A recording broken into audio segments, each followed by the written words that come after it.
잃어버린 조국을 되찾기 위한 뜨거운 외침.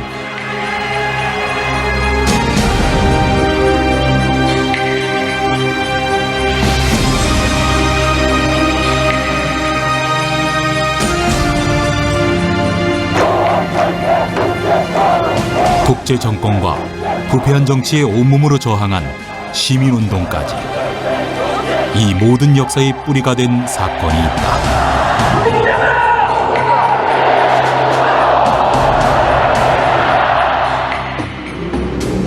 우리는 오늘 처음으로 동학농민혁명을 국가기념일로서 기념하고 있습니다. 사람을 하늘처럼 받드는 세상을 만들고자 했던 의로운 혁명이 125년 만에 비로소 합당한 인정을 받게 됐습니다. 조선 후기 농민들이 주도한 동학농민혁명. 실패로 끝났지만 우리 가슴속에 남아있는 그 뜨거운 시대 정신을 돌아본다.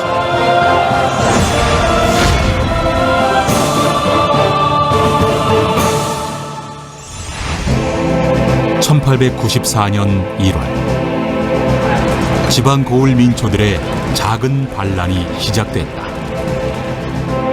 때가 왔소. 탄간우리 조병갑의 목을 베고 한양으로 진격합시다. 침략과 수탈에 맞서 아래로부터의 혁명을 일군 농민들. 당시엔 실패로 끝났지만 지금의 평가는 다르다.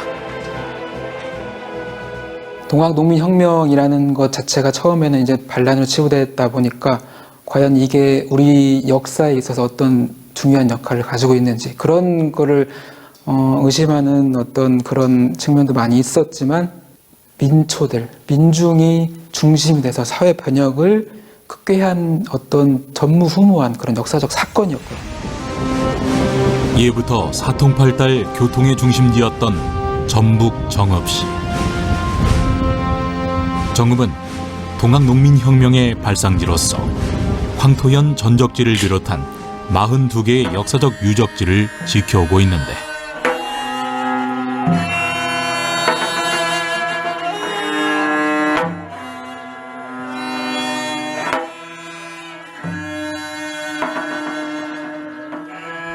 매년 5월 동학농민혁명 기념제가 열리고 있는 곳이기도 하다. 1960년대부터 동학농민혁명의 선양 사업을 꾸준히 해온 결실 중 하나다.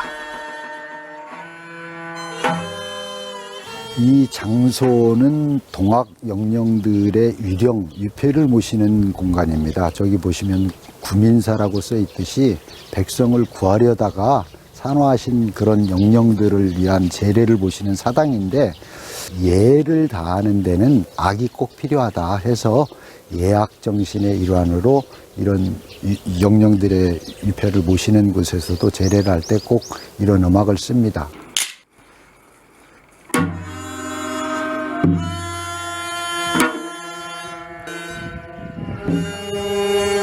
조선시대 궁중 연회 때 쓰이던 음악을 새롭게 각색한 연주곡. 당시 사회 기득권이었던 양반들을 위한 음악이 아닌 동학 민초들을 위한 음일로 재탄생시킨 것이다.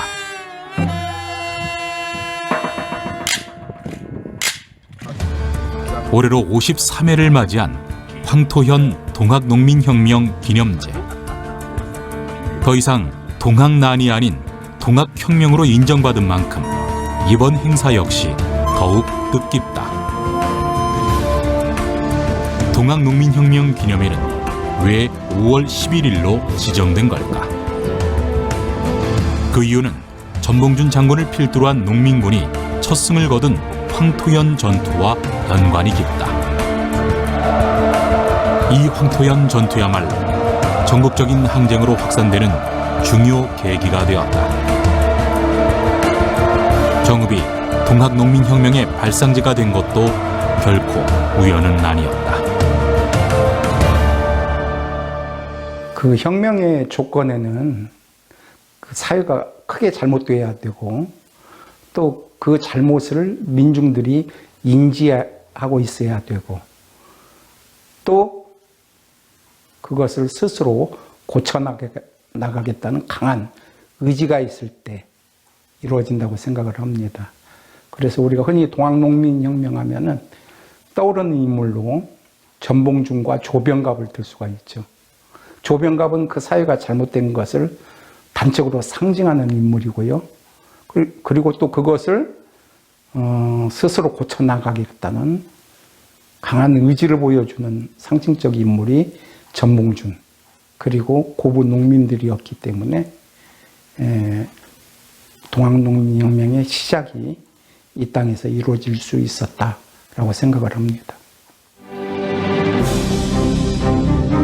전라도 최대 곡창지대였던 옛 고부 지역에 새로 부임하게 된 군수 조병갑. 그는 온갖 횡포와 침탈도 모자라 새로운 보를 만들겠다며 더 많은 세금을 걷어들이기 시작했고 농민들의 고통은 극에 달했다.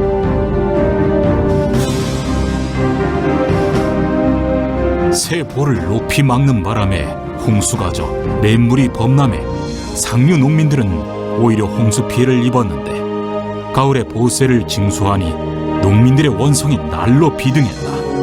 이해 가을 인근에 쌓아놓은 보세가 700여석에 이르렀다.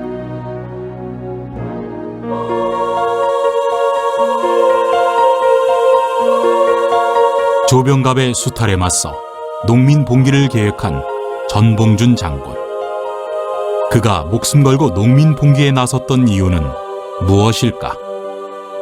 양반 출신으로서 어떤 이제 그 세력을 많이 갖고 있는 그런 양반은 아니었고, 생계를 위해서 어떤 농사도 짓고, 또 생계를 위해서 그 서당의 훈장을 역할까지 했던 그런 인물이었습니다.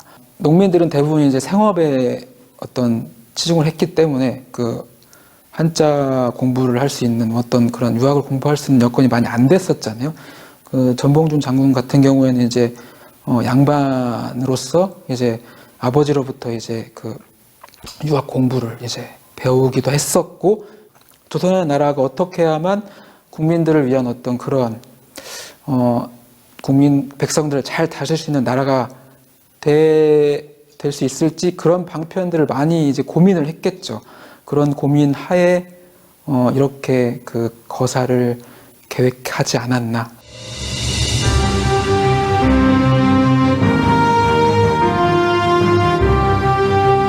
그가 20여 명의 농민 지도자들과 함께 거사를 계획했던 곳, 바로 사발통문 작성지다. 사발통문의 내용을 보면 20명들이 주로 동학의 지도자들인데, 그중에 이제 전봉준 장군을 비롯한 6분이 이 정읍 출신으로 되어 있습니다. 그리고 참가한 사람들의 모습을 보면 높고 낮음이 없이 모든 사람이 평등하다는 동학의 근본 이념이 들어가 있고, 그리고 이 사발통문을 통해서 고부 농민 봉기가 시작이 됐고, 이 고부 봉기를 통해서 동학농민혁명이 전국화되어 있다, 이렇게 볼 수 있습니다. 사발통문에는 농민 봉기에 대한 구체적인 계획이 적혀 있다. 고부성을 점령하고 조병갑을 목베어 죽일 것, 군기고와 화약고를 점령할 것, 군수에게 아부하여 백성을 침탈한 탐리를 엄하게 징벌할 것, 전주 가명을 함락하고 서울로 곧바로 나아갈 것.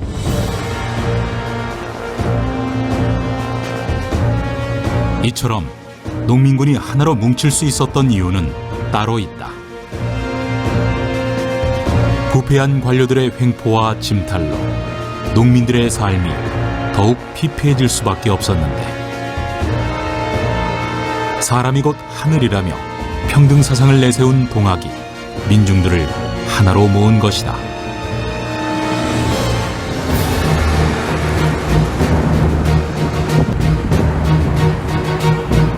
(1894년 1월) 동학으로 무장한 농민군은 고부 봉기를 일으켜 승기를 잡았고, 이후 호남 54개 고을에 집강소를 설치한다.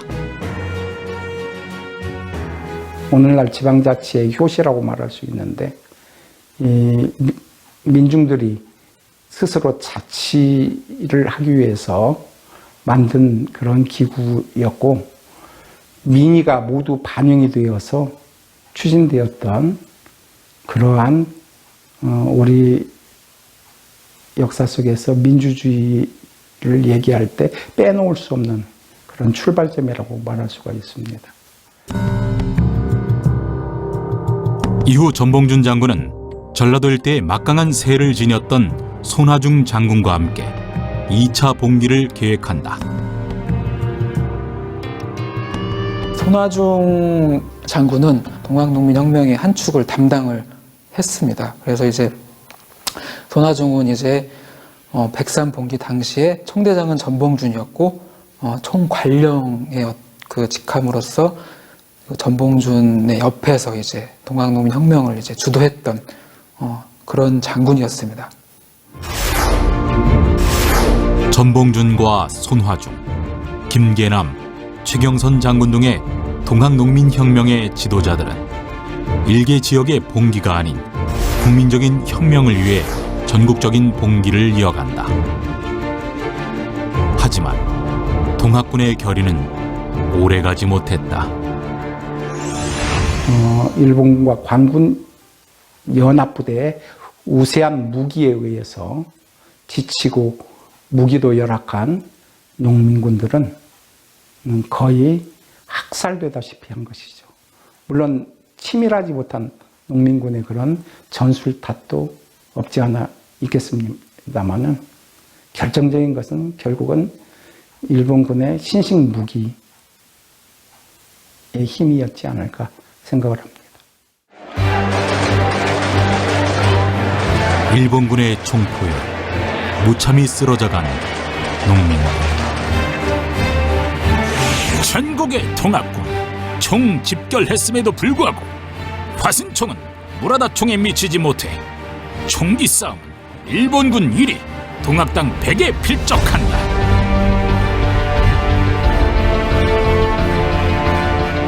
동학군들은 끝내 자신들이 꿈꿨던 세상을 이루지 못했다. 실패한 역사로 남은 동학농민혁명. 남겨진 유족들과 후손들에겐 지울 수 없는 아픔이고 우리에겐 잊어선 안 될 역사의 한 페이지로 남아있다. 건강은 어떠세요?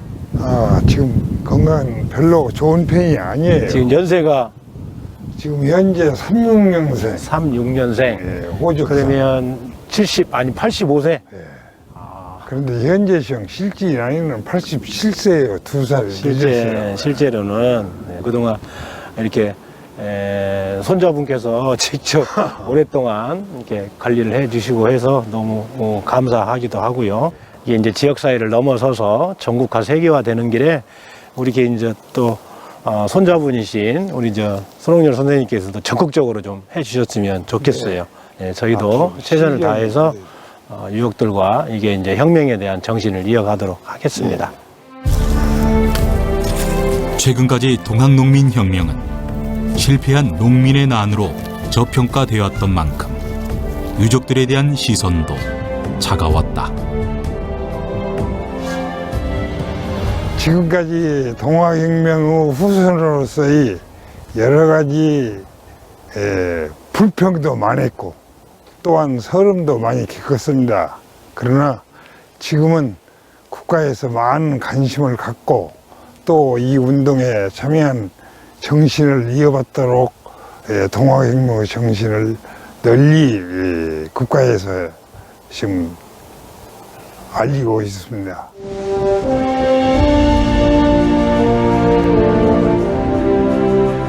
동학농민혁명의 가치와 정신이 새롭게 평가되고 있는 지금 우리는 동학농민혁명의 역사 위에서 하나의 전환점을 맞이하고 있다. 동학군에 대해 왜곡된 역사적 사실을 바로잡고 무명의 동학군들이 보여준 저항의 정신을 되새기는 노력이 시작된 것이다. 세계 각국에 시민혁명의 상징물이 남아있듯 정읍에서도 동학농민혁명의 기념시설을 마련할 예정이다. 동학의 정읍은 장자입니다. 동학혁명의 시작이 되고 또 성과, 최초의 전쟁과 최후의 전쟁을 함께했던 곳이 정읍이기 때문에 아마 그분들의 넋을 기리기 위한 우리의 줄기찬 지속적인 노력은 함께 되어야 되고, 유적지에 관련해서 그런 것들이 전국적으로 많은 분들이 탐방할 때 적절하게 알릴 수 있게끔, 또 그분들이 여기 와서 민주주의라고 하는 것이 왜 소중한지를 좀 배웠으면 좋겠다 하는 게 이제 저희 목표고, 또 그 일을 반드시 이뤄내야 돼야 제 책임이 아닌가 하는 생각이 듭니다.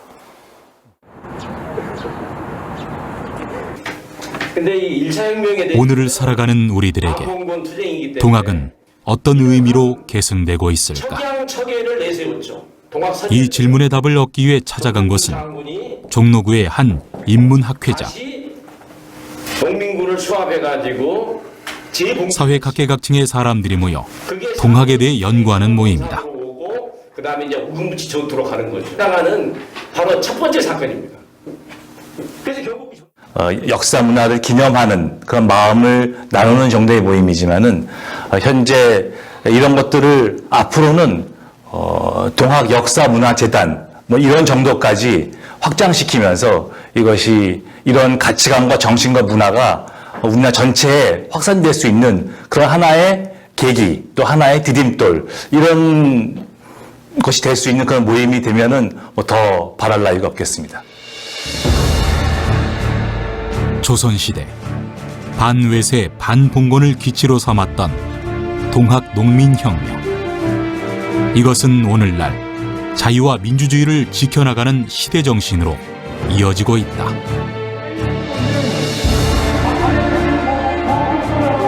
평등과 또 민주, 자유 이런 것은 남이 저절로 가져다 주는 게 아닙니다. 농민들이 피 흘려서 쟁취했고, 동학농민혁명은 한국 민주주의의 뿌리라고 할 수 있거든요. 우리나라를 유린하는 어떤 제국주의 외세를 또 물리치기 위한 어떤 그런 깃발을 내세우고 하면서 피를 많이 흘렸기 때문에 그 피를 자양분 삼아서 한국의 민주주의가 열매를 맺지 않았나, 이렇게 평가를 할 수 있을 것 같습니다. 백성이 세운 시대 정신 동학. 그 뿌리가 깊게 박혀 있는 한 우리 민주주의의 역사는 계속 성장해 나갈 것이다.